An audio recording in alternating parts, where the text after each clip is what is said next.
Sometimes you might need a pick-me-up, a push in the right direction, some words that help put you back on track. This is the Learn, Develop, Live podcast with your motivational moment.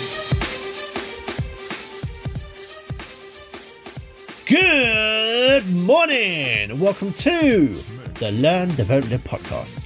My name is still Chris Jaggs, and I'm glad you've joined me for another great speaker that we have this week. And I've got to say, it's another great one.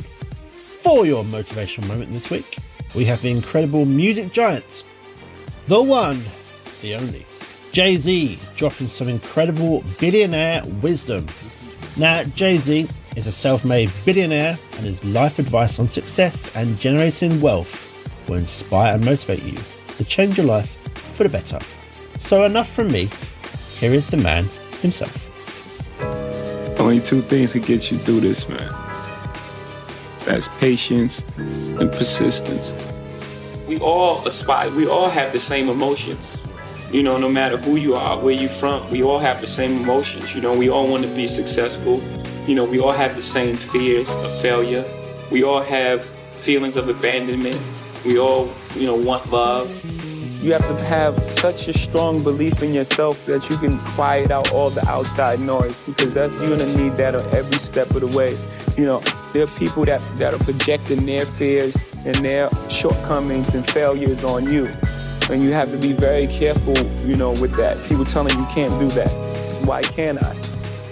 Because they may have tried, or they don't believe that they can do it. And it's not really about you, it's about what they feel and their fear inside. So you have to be strong enough and resilient to believe in whatever it is you're trying to do.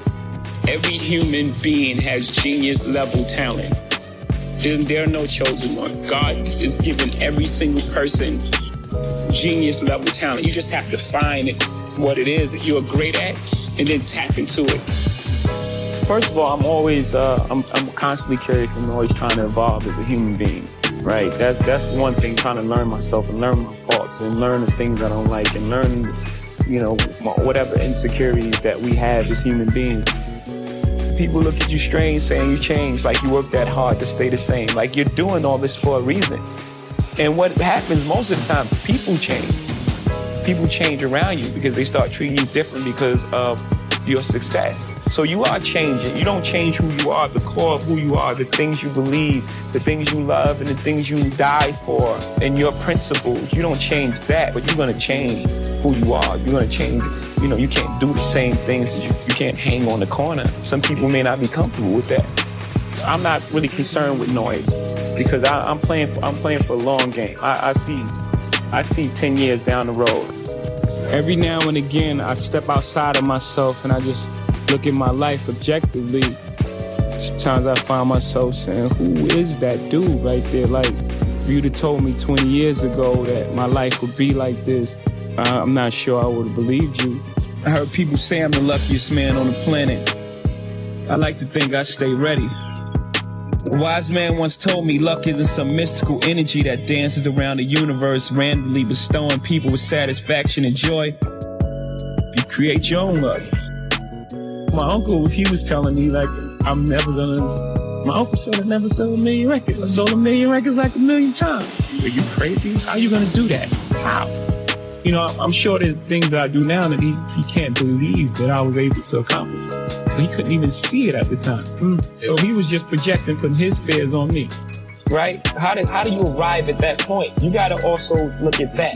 You have to look at that. You gotta look at the environments and places we live in and how things are set up and how things are structured and how we're always the last on the totem pole, even from our schooling to our roads to, everything that all the obstacles that's placed in front of us, even our living conditions. You live in a project, someone lives here, here, here, and here. You have to deal with all these different type of personalities. You're in the box, someone's above you, below you, to the right of you, and to the left of you. And every day you have to manage that circle. So that's like living dormant. Life is about balance, right? You have to have some type of balance. You have time for work and it's time for play. And if you don't allow these two things to coexist, you have an imbalance. But it's not. It's not simple to do with all the pressures to succeed and all the pressures to, once you succeed, to stay there. you have a belief in yourself, and sometimes in most cases it's a naivete about who you are and what you can contribute to the game. Belief in oneself and knowing who you are, I mean, that's the foundation of everything great. The truth about talent is first that it's God-given. When you want to unleash that talent, your mind lets it go, because it's there. You have to have the belief that when you draw from that well of talent, that it's going to be there.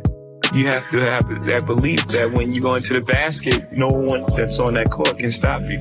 That's an individual thing. I'm not gonna let anybody speed up my process. I don't care what's happening out there. That's the great thing about, having ultimate confidence in yourself is it doesn't matter what's happening. I don't care what's happening. I don't care what you're on or this person's on. This is what I like.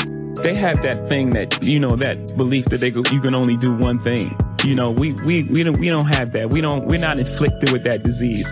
I personally don't believe anybody could stop me. I really, that's just how I believe. And it was going to be, I was coming. I was destined to be here. And it just is what it is.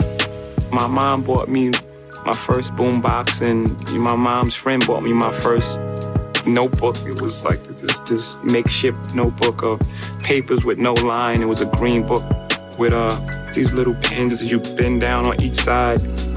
And when I first started making music, and that's when I first realized that, I was tapping into an emotion, and I knew there was small pockets of people all across the country that I spoke to directly, but I didn't have the vehicle to get to them. I didn't have a record label at the time, so I tried to get a record deal, and I couldn't get a record deal. The record company would be my bridge to them, and they didn't give me that bridge, so it was a very important part of my career that we didn't give up right there, that belief in myself and belief that I had something to offer. So we built our own bridge, and, I started my own record company.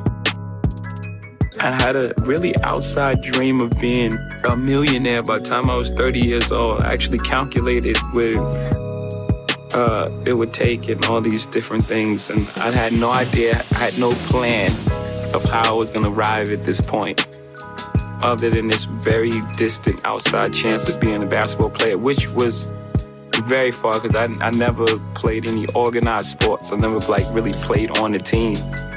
Back then, that opportunity was very limited because rap wasn't what it is today.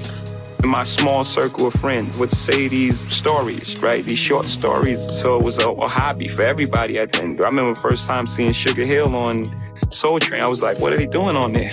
It was shocking to me. Why are they on TV? For doing that. As an artist, if you ain't inspired to work, then you start thinking. Once you start thinking, you start forcing music. It's never good. My feeling is, whenever inspiration don't find you, you have to find it. And I wish I could say we were geniuses and say we're going to start our own company. That's not what happened. In the beginning, we went to every single label, and every single label shut their door on us. The genius thing that we did was we didn't give up. We didn't say, because these guys, we use that what do they know approach. We didn't give up at that point. I think that was the genius thing we did. We started selling our own CDs, and we built our own buzz, and then the record company came back to us. So now we had a different negotiation. It wasn't the same artist label relationship. Now we retain ownership in our own company, and it was the best thing for us. Discipline as well, the discipline to not get caught up in the moment. Music is like stocks too. There's the hot thing of the moment. There's this hot electro sound, or the hot auto-tune voice, or the hot whatever's new and exciting. And people tend to make emotional decisions based on that. They don't stick with what they know. This is who I am. This is what I do. And then they, jump on this next hot thing, and it's not for you. So for me, just having the discipline and having the confidence that in who I am, and if I go into a studio and if I find my truth of the moment, there are a number of people in the world that can relate to what I'm saying, and it's gonna buy into what I'm doing. Not because it's the new thing of the moment, but because it's my genuine emotions. It's how I feel. It's how I articulate the world. He just affirmed to me that instincts is really important in business. I didn't go to any proper business school or read any follow any manuals like the Wreck-It Business 101 or anything like that. I just pretty much followed my instincts. And he just reaffirmed that for me, that, your instincts are very important to you.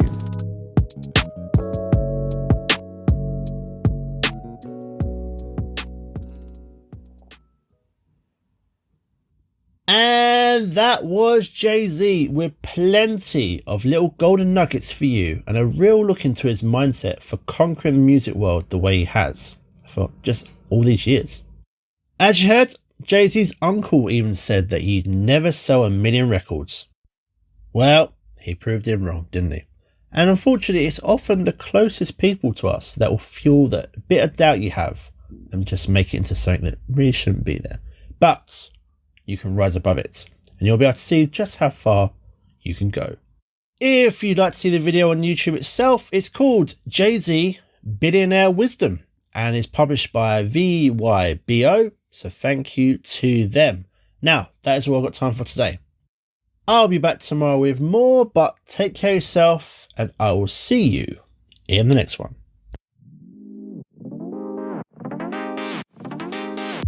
The Learn, Develop, Live podcast. How do you like your eggs in the morning? Thanks for listening. You can find more motivational moments at learndeveloplive.com. And we'll be back to inspire you again tomorrow.